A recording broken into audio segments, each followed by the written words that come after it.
All right, guys, welcome back to another Matt and Matty quarterback breakdown. And this week, we're going to look at Patrick Mahomes versus the Pittsburgh Steelers as the Chiefs reel off their eighth victory in a row. So here, just we have on this first play is a little bit of a play action, hard sell play action, a little bit of a shot play with a deep crossing concept. But then Mahomes actually works down quickly to the running back. So we're going to kind of let Matt walk through what the Chiefs are trying to get here with this deep play action aspect, and then how come he works down to the running back so quickly out of this. Right. You know what? This was a hardcore play action. And when you usually have two deep crossing routes, you're trying to get a mesh there, right? Some kind of mesh to create a pick, make a defender run over the top, run underneath. And it's built for man to man coverage, right? That's what you're trying to get it against. And right here, as the play starts to go, you start to see the defense. They went from a disguise look and now they went to a too high shell zone look. The play down the field is dead, right? You've got too many defenders down the field. I thought Patrick Mahomes did a tremendous job of coming off his fake, recognizing the too deep shell, and immediately being decisive, getting the ball to his back in space, and it allows him to catch and run and actually make a really big play. Because on this particular play, you really don't have a lot of options when you call a play versus man and you get zone. Sometimes you don't want to panic, right? But what you want to do right now is the best option a lot of times is that back right over the ball, get him the ball in space, let him catch, let him run, and that's exactly what he does. Yeah, and this play I thought was particularly great because earlier in the season, you might see them try to hold on to this ball a little bit and see if something develops downfield. You might even see him try to swing it out to McCole Hardman out here in the flat, coming off this like fake reverse motion. But he quickly resets and gets the ball right down to Darrell Williams, kind of right over the center on the outside of it. And just, I would ask, how hard is it to see a running back coming out and just stopping in these little spot routes right over the line of scrimmage, looking through all the traffic? Is that sometimes a guy that's hard to see, or do you usually get a pretty good idea of where he's going to be as the play's going on? Right. You have a good idea because when you call a play in particular, you have, H check down, H bubble, H whatever it might be. So you've kind of classified his route as a particular route. So you understand if he's going to have movement or if he's just checking down over the ball. In this case, he does a great job. He doesn't have to uncover. He sees space. He turns around, gives him the Patrick Mahomes a clear vision. And sometimes it is hard when they have a check down over the ball and your vision's muddied by the defense in the front, right? You've got somebody rushing and you can't see. You got to make a little bit of a subtle movement, find your back. And the big thing, anytime you're throwing to a back, we always talk about it. You've got to make sure that ball is chest or lower because those running backs, they have these big pads, right? And so anytime you put it at their head or above, a lot of times that's what results in a tip ball interception over the middle. So it's a great ball placement. He put it on him, and he was able to get clear vision on him right away. And like I said, it was clear, decisive decision. That's funny you mentioned that because I just remember the Miami Dolphins game last year. Pat Mahomes had one where he put it a little high for Clyde Edwards-Helaire and ended up being a tipped interception, and it was the same thing, just a little bit above his helmet, and he just couldn't quite Right. corral it. So that's good to know. Big pads, it makes sense. All right, so as Yeah, we move that's what on we here, always talk about with them, and usually with the tight ends, not Travis. Travis is he's a receiver, but at the same time with a lot of tight ends, same thing. It's just all about ball placement, right? You got to have it below their pads. If not, a lot of times that's when that tip ball stuff happens.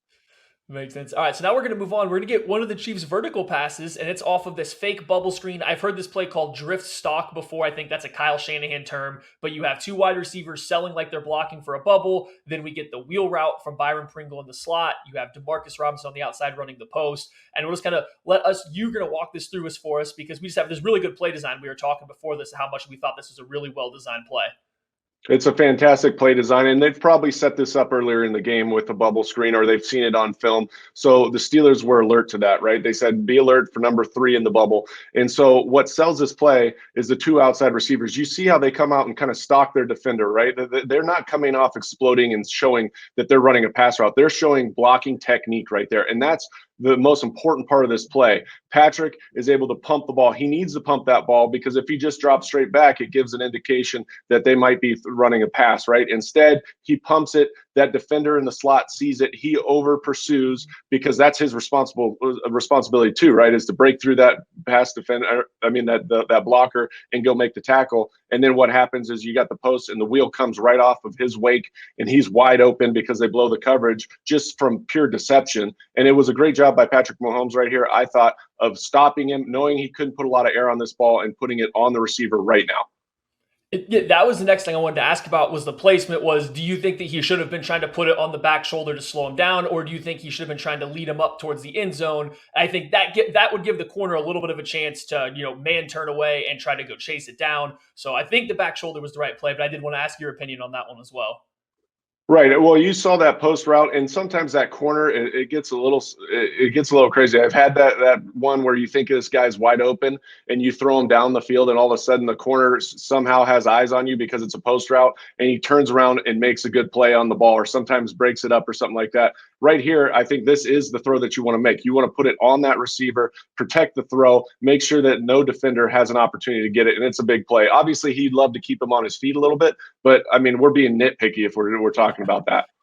Yeah, that's right. We can't do that anymore. Things are going well for the Chiefs, so no more nitpicking allowed. We're just all Right. sunshine and rainbows now. There you So we go. got Sunshine and rainbows, baby. Let's go. Number one seed. There it is. We got one more play here, and we're down in the red zone on this next one here. I think we got the Chiefs working out of a 3-by-1 formation, and what we're going to get is actually, I'll let you talk about the coverage. I don't want to steal your thunder, so you can talk about the coverage here to this before the ball gets back to Noah Gray on this backside route. Right. This is a 3-by-1 set. You've got the tight end isolated on the backside. It's really what they call bracket coverage. A lot of times we refer to it as cover 7. So as you can see, the technique of the nickel on the number 2 in the slot here, he's getting doubled with that safety right now. He's dead, right? He's got an in cut. Then Tyreek Hill at number 3 has the over route, and he's trying to use his speed to get over. But that weak safety, as you can see, he's giving presence there, but he's really got his eyes on Patrick Mahomes, hoping to hunt up that crosser. And you can tell that by 23's where his position is at the snap. He's trying to funnel Tyreek Hill inside to where his help is. Now, on the last part of this play is number 1 on the outside down low. He's got the under, right? And I think Patrick Mahomes goes over there and starts to evaluate, okay, what do we got here? And he sees the doubles taking place. He can try to work out to that under route right now, but he says, you know what? I've got a great route on the backside, a one-on-one, Noah Gray with the safety probably, and he's going to run that, what we called an invert route. He sells the out route, puts his foot in the ground, comes back. He takes his one-on-one matchup. It's a completion, continue to move the ball. I thought it was, again, he gets off of it right away. There's no hesitation, gets back to his one-on-one, understands that there's some movement there with the route itself. So he's not just going to be running an out route. He puts his foot in the ground, comes to him right now, and it's a great play. Positive Yeah, play. no, absolutely. And I think this was on a third down, and it ended up being like a 4th and half a yard or something that they picked up after this. So it was great to pick up, these yards right at the sticks. And I just want to talk about kind of the timing here, because like you said, Patrick Mahomes gets through this real quick, working from whatever his progression is on the 3-by-1 side, and he works the backside, but he gets there almost as Noah Gray's coming out of the break on this invert route. And that's kind of an interesting timed route to get there at this exact right time. So like that just seems like really good timing on his progressions from the front side to the backside of this play. Right. What it is great recognition by him, because anytime you get a bracket coverage, you have to recognize where your doubles are taking place, right? Because those two guys are basically eliminated from the route. And then you know where your one-on-ones is going to be the under down low, and then that invert route up top, and your back's usually one-on-one as well, but the back is not primary here. So he's getting out there, he's kind of looking at it, evaluating that under route, doesn't love it right away, and gets right back to his other one-on-one read, which is Noah Gray on the backside, which I loved it. He was like, you know what? No, no, no. Bam, get right there right now. He knew the coverage, understood it in his pre-snap, verified it as he took the snap, and got to his one-on-one.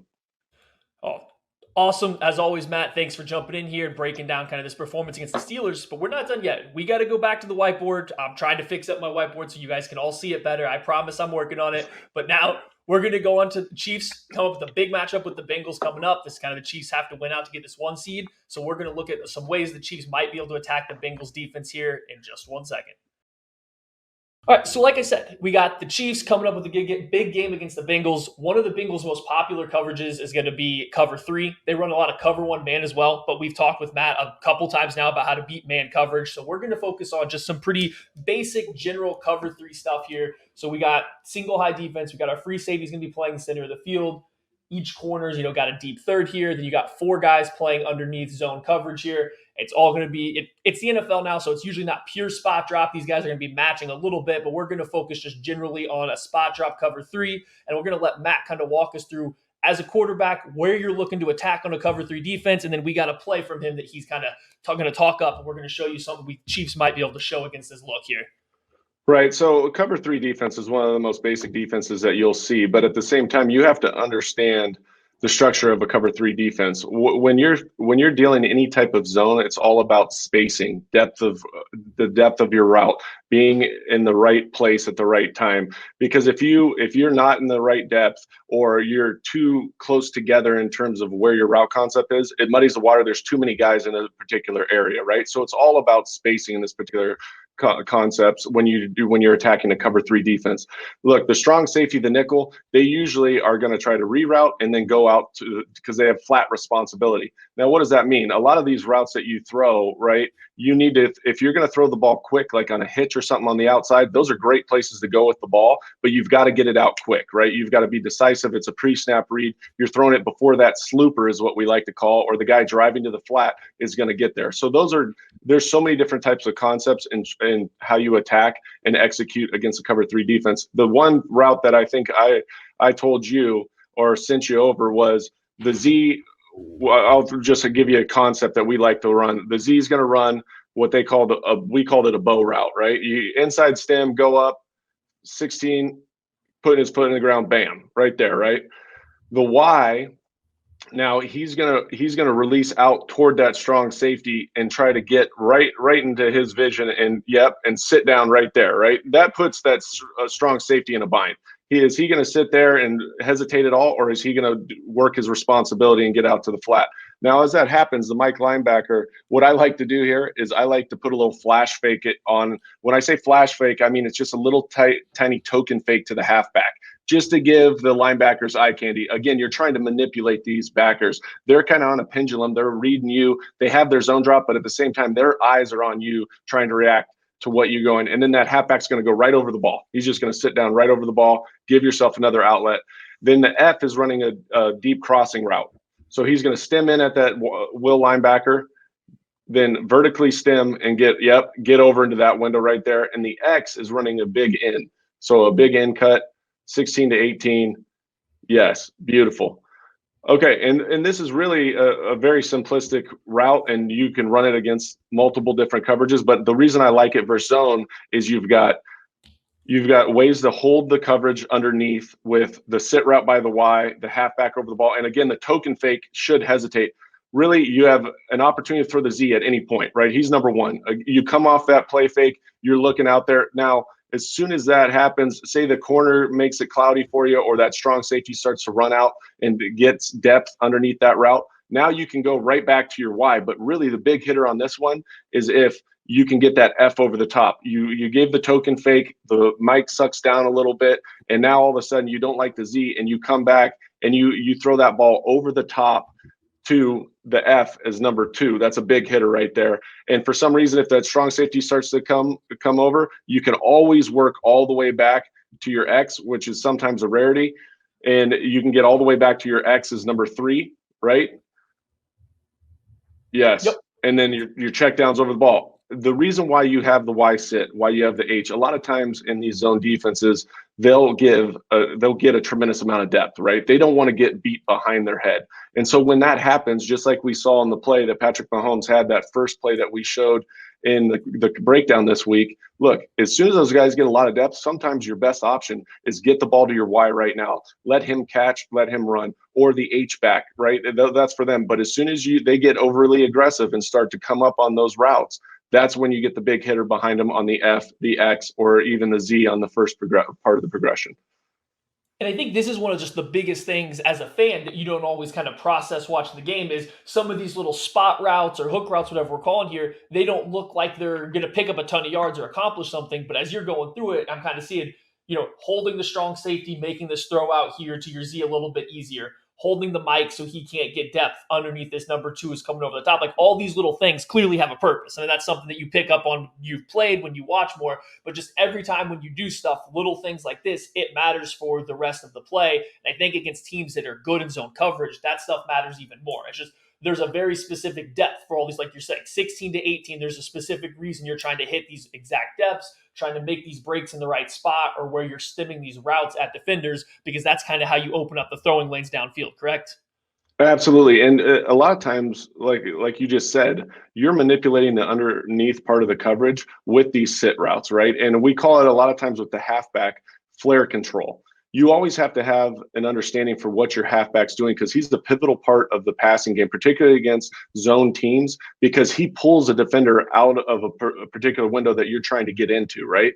And if they don't and they want to give depth, that's a guy in open space in which you can give the ball and he can go catch and run and make big yardage for you. So it's a pivotal part of the passing game, particularly in zone, is that halfback and where he's put on his route to control the underneath coverage.